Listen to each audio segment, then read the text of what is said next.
husband had a car accident while he was driving. His leg injuries were severe, and it was certain that he'd be wheelchair-bound for a while. He weakly turned to me in the hospital bed and asked me for help. "Sorry, but please take care of me." Even when I saw him like that, I didn't feel any sympathy. I've been getting a cold shoulder from him for a long time. "No way. Not gonna happen," I said with a laugh, and he was left speechless. I casually checked the next bed and was devastated when I saw the person laying there. So, it was true after all. I vowed to myself that I would never help him. I'm Valerie, 33 years old. I work hard as a nurse at the hospital. I have a close friend named Julia, whom I've known since high school. She's quite different from me and has a glamorous and beautiful appearance. Her figure is outstanding, so people often mistake her for a model or actress. She caught the eye of the CEO's son during her corporate days and got married. She's now a homemaker with one son.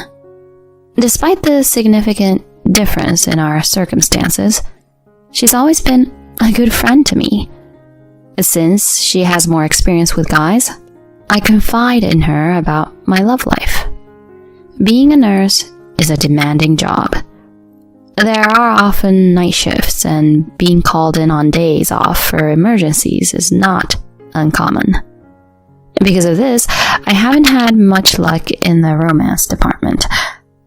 When I complained to Julia, she introduced me to Walter, who would later become my husband. He's kind, good-looking, and just an amazing guy. If I were single, I would have pursued him myself. He's such a catch, who's also got a successful career. And so, the blind date was arranged. In a way, Julia could be considered the Cupid who brought us together. As she said, he's a caring and gentlemanly, handsome guy. He excels at his job, and since we're both working, he shares household responsibilities with me. When he popped the question, I was overjoyed, but I also had doubts about whether I was good enough for him. He sweetly said, "You're perfect for me. I'm drawn to your modesty."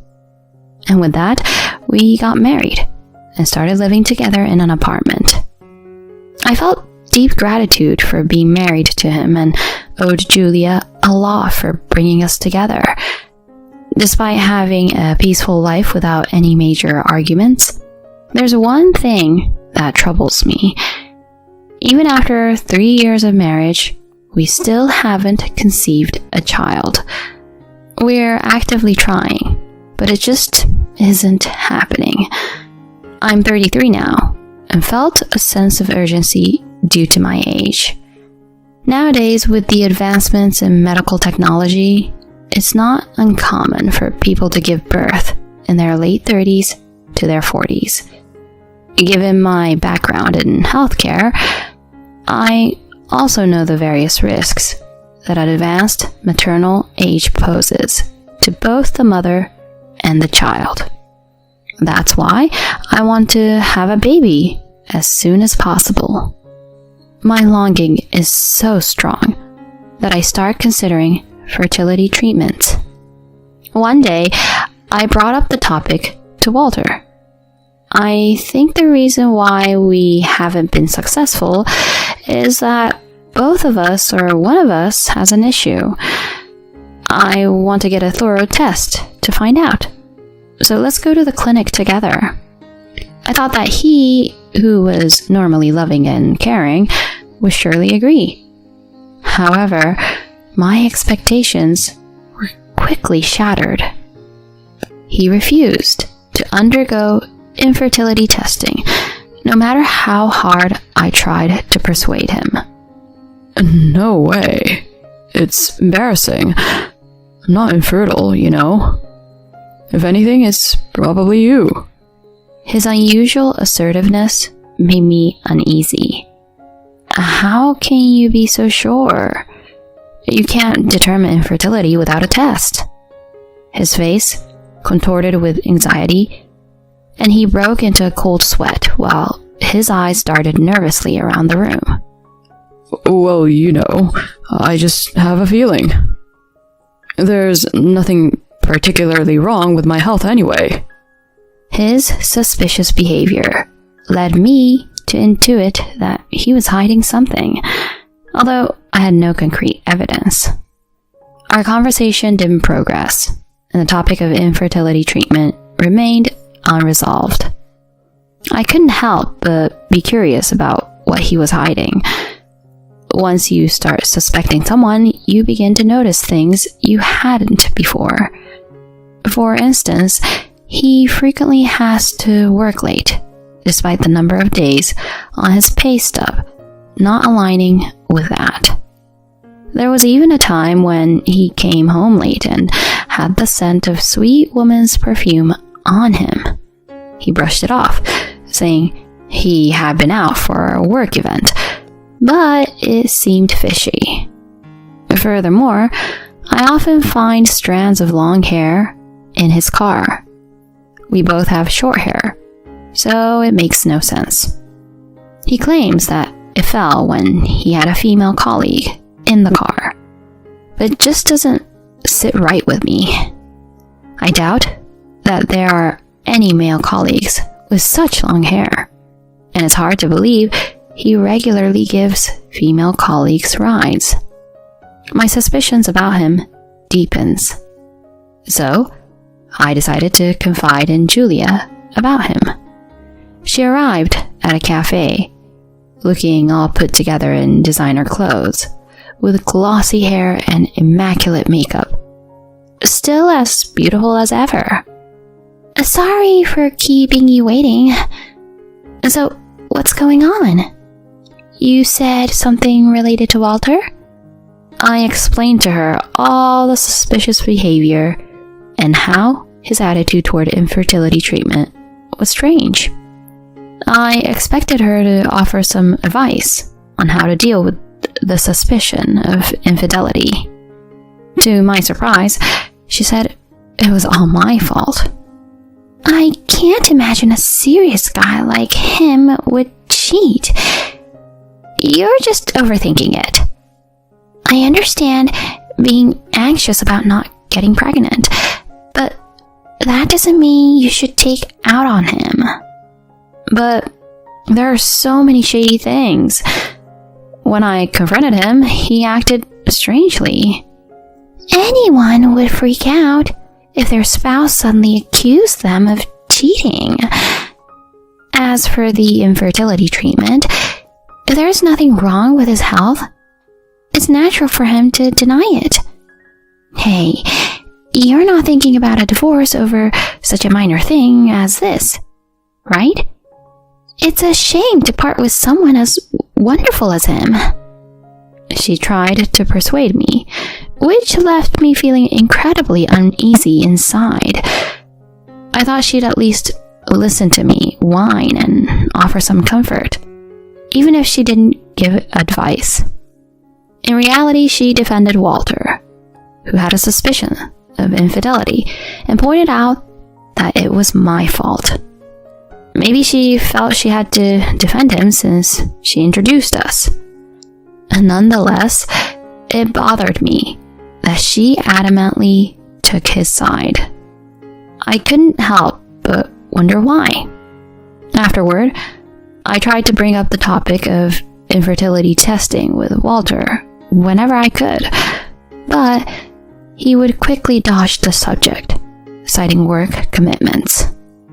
Days passed, but the suspicion of his infidelity didn't clear up, and I couldn't take it anymore. Finally, I decided to dig deeper and question him. Honey, are you hiding something from me? Like something related to other women? He cried out, Huh? and flinched. He tried to argue back, but his voice quivered. Why would you suddenly say something like that? I would never hide anything from you. I want to trust you too. But lately, you've been acting strangely. You're not straightforward about the hair in the car or the perfume. And you've been avoiding the topic of infertility treatment. Is there something you're keeping from me? I asked, looking him in the eyes, and he averted his gaze. After a silence that lasted for about half a minute, he suddenly yelled at me. Shut up. Who do you think you are to accuse me like this? A nobody like you got to marry someone like me. You're so out of line. Just listen to me and stay quiet. His outburst was so intense that it shocked me. He had never yelled at me since we got together. All this trouble with having a child is all your fault. There's nothing wrong with me. Marrying a woman like you is like drawing the short straw, he declared, and then stormed off to the bedroom. I was left stunned by the whole ordeal. To think he could hurl such insults at me just because I asked a few questions. At the same time, I became even more distrustful of him. If he had nothing to hide, why didn't he calmly deny the accusations? His anger seemed unusual. I was sure there was something going on. The next day, he left for work without having breakfast. When he came back home, he threw a petition for divorce at me. I'll let yesterday's incident slide, because I'm a forgiving person. But next time you complain about me, it's a divorce. He threatened arrogantly. He seemed to think that I would stay silent and endure it. Honestly, I had plenty of things to say to him. It was clear to me that he was the one acting fishy, so I didn't understand why I should be the one to back down. Unfortunately, the fact remained that there was no concrete evidence of his affair. I humbly apologized for accusing him and kept the form on hand for the time being. He looked satisfied as he listened to my apology, but in my mind, I was preoccupied with how to uncover his secret.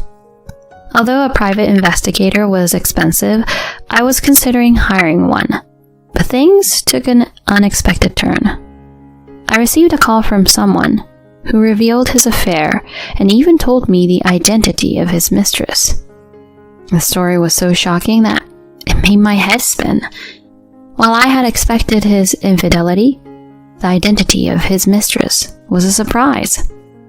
The person who provided the information had no reason to lie to me, and later he showed me evidence that backed up what he said.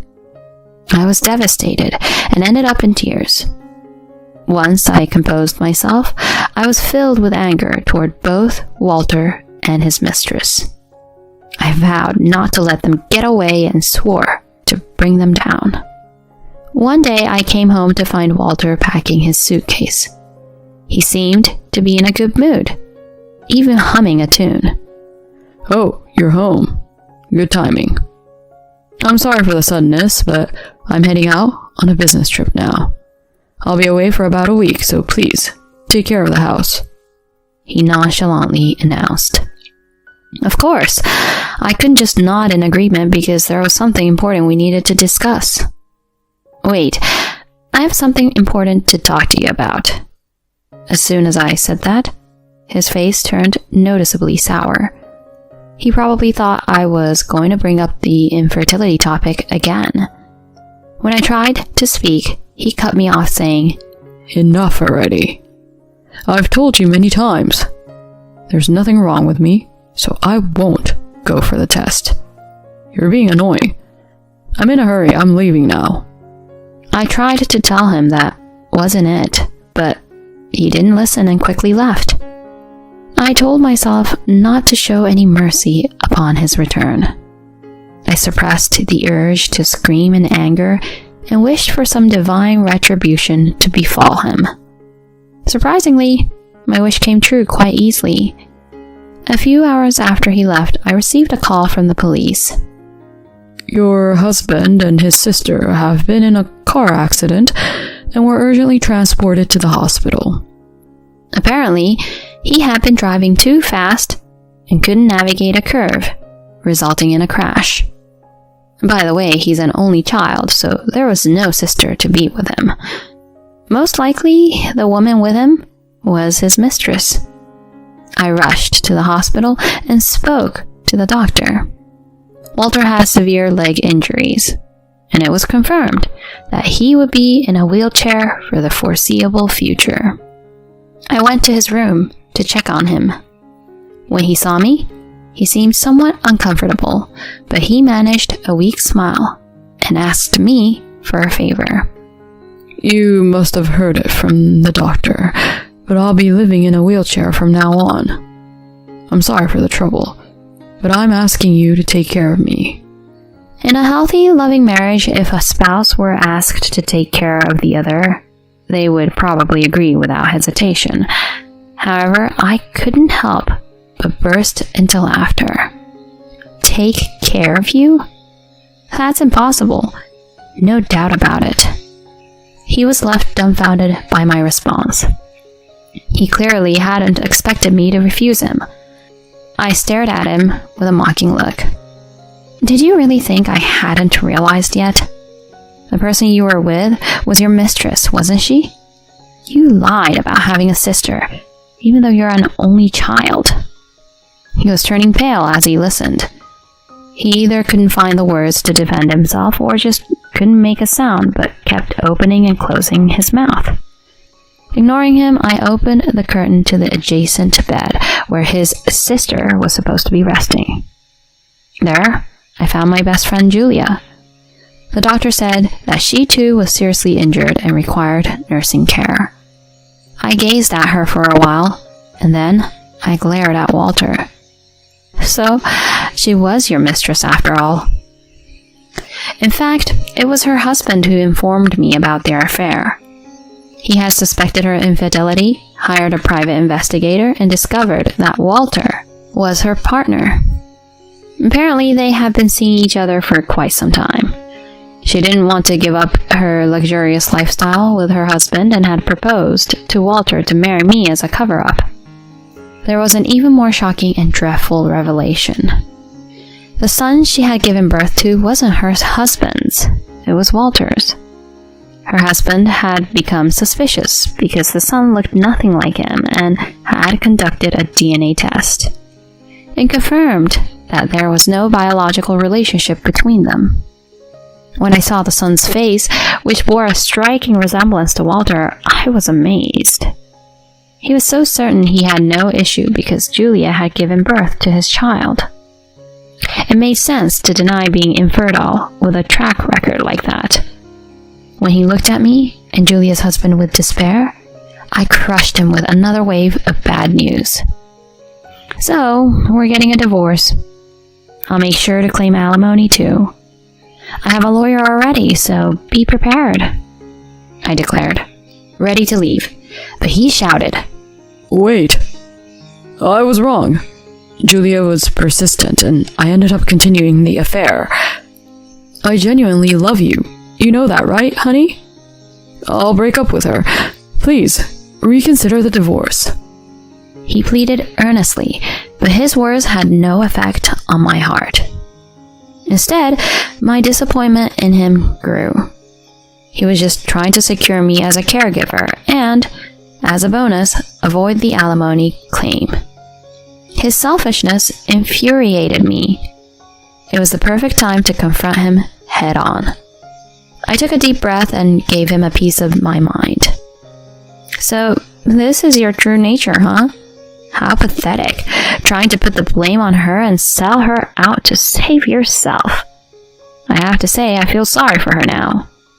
No chance I'll ever get back together with a despicable man like you. Please, don't say that. You're the only one for me. Ugh, you're making me sick. After cheating and even having an illegitimate child? Such rubbish talk won't work for me. Besides, I've already submitted the form you gave me, so I have no obligation to help you anymore. Don't ever come near me again, I retorted, and this time I walked out of the room for real. I could hear his anguished voice from behind, but I didn't look back. Several months later, Walter, Julia, her husband, and I were all divorced. Julia's husband and I each claimed alimony from our ex-spouses, but neither of them had enough money. They ended up borrowing from loan sharks to pay us. 6 months after we divorced, they got married, but they seemed to be struggling. Walter couldn't handle the judgmental eyes of colleagues who had found out about how the accident led to his divorce, so he left his job. His relatives and friends severed ties with him, and despite needing caregiving for his wheelchair-bound condition, no one would lend a hand. They're leading a miserable life, juggling multiple part-time jobs and day labor just to make ends meet and raise their child. Meanwhile, I'm savoring my carefree single life. I chose to see this as a reward granted by fate.